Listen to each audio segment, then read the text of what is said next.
ಈ ಪ್ರಕ್ರಿಯೆ ಜಾಗ್ರತೆಯಿಂದ ಆಯ್ಕೆ ಮಾಡಿದ ಕಚ್ಚಾ ಕಡಲೆಕಾಯಿಗಳಿಂದ ಆರಂಭವಾಗುತ್ತದೆ. ಗಾತ್ರ, ತಾಜಾತನ ಮತ್ತು ಸ್ವಾಭಾವಿಕ ರುಚಿಯನ್ನು ಗಮನದಲ್ಲಿಟ್ಟುಕೊಂಡು ಉತ್ತಮ ಗುಣಮಟ್ಟದ ಕಡಲೆಕಾಯಿಗಳನ್ನು ಆಯ್ಕೆ ಮಾಡಲಾಗುತ್ತದೆ. ಮೊದಲು ಕಡಲೆಕಾಯಿಗಳನ್ನು ಬಿಸಿ ಉಪ್ಪಿನಲ್ಲಿ ಹುರಿಯಲಾಗುತ್ತದೆ. ಇದು ಹಳೆಯದಾದ ಪಾರಂಪರಿಕ ವಿಧಾನವಾಗಿದ್ದು, ಪ್ರತಿಯೊಂದು ಕಡಲೆಕಾಯಿಗೂ ಸಮವಾಗಿ ಉರಿ ತಲುಪುವಂತೆ ಮಾಡುತ್ತದೆ. ಬಿಸಿ ಉಪ್ಪಿನಲ್ಲಿ ಕಡಲೆಕಾಯಿಗಳು ನಿಧಾನವಾಗಿ ಹುರಿಯುತ್ತಾ ಹೋಗುವಾಗ ಅವುಗಳಲ್ಲಿರುವ ತೇವಾಂಶ ಹೊರಬರುತ್ತದೆ ಮತ್ತು ಒಳಗಿನ ಕಾಯಿ ತನ್ನ ವಿಶಿಷ್ಟವಾದ ಕುರುಕುಲುತನವನ್ನು ಪಡೆಯುತ್ತದೆ.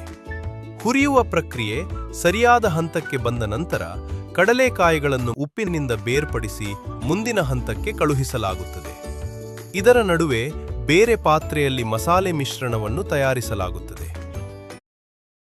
ತೆಂಗಿನ ಎಣ್ಣೆಯನ್ನು ಬಿಸಿ ಮಾಡಿ ಅದರಲ್ಲಿ ಒಣ ಕರಿಬೇವು ಎಲೆಗಳನ್ನು ಹುರಿಯಲಾಗುತ್ತದೆ. ಇದರಿಂದ ಕರಿಬೇವಿನ ಸ್ವಾಭಾವಿಕ ಸುವಾಸನೆ ಹೊರಬರುತ್ತದೆ. ನಂತರ ಅಗತ್ಯ ಪ್ರಮಾಣದಲ್ಲಿ ಉಪ್ಪು ಮತ್ತು ಕೆಂಪು ಮೆಣಸಿನ ಪುಡಿಯನ್ನು ಸೇರಿಸಲಾಗುತ್ತದೆ. ಇದರಿಂದ ಕಡಲೆಕಾಯಿಗಳಿಗೆ ಸಮವಾಗಿ ಬೆರೆಸಲು ಮಸಾಲೆ ಸಿದ್ಧವಾಗುತ್ತದೆ. ಉಪ್ಪಿನಲ್ಲಿ ಹುರಿದ ಕಡಲೆಕಾಯಿಗಳನ್ನು ಈ ಮಸಾಲೆ ಮಿಶ್ರಣಕ್ಕೆ ಸೇರಿಸಿ ನಿಧಾನವಾಗಿ ಕಲಸಲಾಗುತ್ತದೆ. ಇದರಿಂದ ಮಸಾಲೆ ಪ್ರತಿಯೊಂದು ಕಡಲೆಕಾಯಿಗೂ ಸಮವಾಗಿ ಬೆರೆಯುತ್ತದೆ. ಉರಿಯ ಪರಿಣಾಮವಾಗಿ ಮಸಾಲೆ ಮತ್ತು ಕರಿಬೇವಿನ ರುಚಿ ಕಡಲೆಕಾಯಿಗಳಿಗೆ ಚೆನ್ನಾಗಿ ಸೇರಿಕೊಳ್ಳುತ್ತದೆ. ಮಸಾಲೆ ಸಮವಾಗಿ ಮಿಶ್ರಣವಾದ ನಂತರ ಕಡಲೆಕಾಯಿಗಳನ್ನು ಉರಿಯಿಂದ ತೆಗೆದು ಹರಡಿ ತಣ್ಣಗಾಗಲು ಬಿಡಲಾಗುತ್ತದೆ. ಸರಿಯಾಗಿ ತಣ್ಣಗಾಗುವುದರಿಂದ ಕಡಲೆಕಾಯಿಗಳ ಗರಿಗರಿತನ ಉಳಿಯುತ್ತದೆ ಮತ್ತು ಮಸಾಲೆ ತೇವಾಂಶವಿಲ್ಲದೆ ಚೆನ್ನಾಗಿ ಅಂಟಿಕೊಂಡಿರುತ್ತದೆ.